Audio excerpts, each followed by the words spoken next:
Welcome back to my channel. Shashwati Sinha cuisine থেকে আমি আমার চ্যানেলে একটি ছোট্ট ভিডিও নিয়ে এসেছি। আপনারা আমার চ্যানেলের সঙ্গে থাকুন, আমার সঙ্গে থাকুন, আমার চ্যানেলটাকে এগিয়ে নিয়ে যেতে সাহায্য করুন। তো কদিন ধরেই আমি ভিডিও দিচ্ছি আমার চ্যানেলে এবং আপনারা দেখছেন যে সেই ভিডিওতে আমি রয়েছি জয়দেব কেতুলিতে, বোলপুরের একদমই কাছে।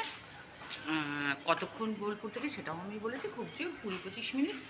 তো এখানে আমি বলেছি যে এখানে একটা মেলা হয় জানুয়ারি মাসে 15-16 তারিখে, তখন আপনারা আসতে পারেন, এখনও আসতে পারেন।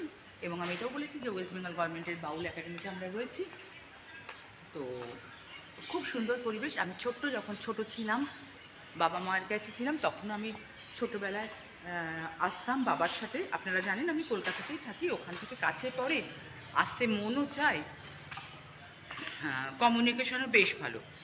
তো যখন রবীন্দ্রনাথের কাছাকাছি জায়গায় এসছি বা রবীন্দ্রনাথের জায়গায় এসছি, তাই রবীন্দ্রনাথের কিছু কথা আমার ঝুলিতে যেটুকু রয়েছে সেটুকু আপনাদের সঙ্গে শেয়ার করছি। ঠাকুরবাড়ির রমণীদের হাত ধরেই আমরা আমাদের এই 12 হাতের ফ্যাশন শাড়ি পরতে শিখেছি। তাঁরা বিশেষত ঢাকাই শাড়ি ও পার্সি কাজ করা কটন শাড়ি পরতেন। রবীন্দ্রনাথ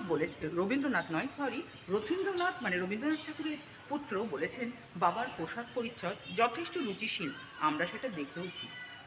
সমগ্র ভারতবাসী বা ভারতবাসীর বাইরে গিয়েও আমাদের চয়নে মননে রবি ঠাকুর। উনি বলেছেন, হিংসা তারাই করে যাদের যোগ্যতা নেই।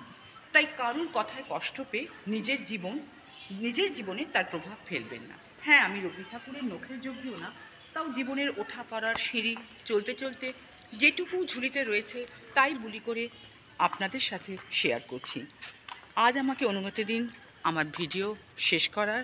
ভালো থাকুন সকলে, সতর্কে থাকুন, সাবধানে থাকুন, অনেক সুন্দর করে প্রত্যেকটা দিন কাটান।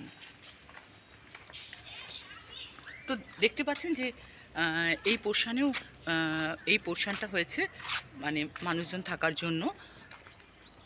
বেশ সমস্ত কিছু যে সমস্ত রিসর্টে আমরা যে সমস্ত ফেসিলিটি পেয়ে থাকি সেগুলো সবই রয়েছে এখানে,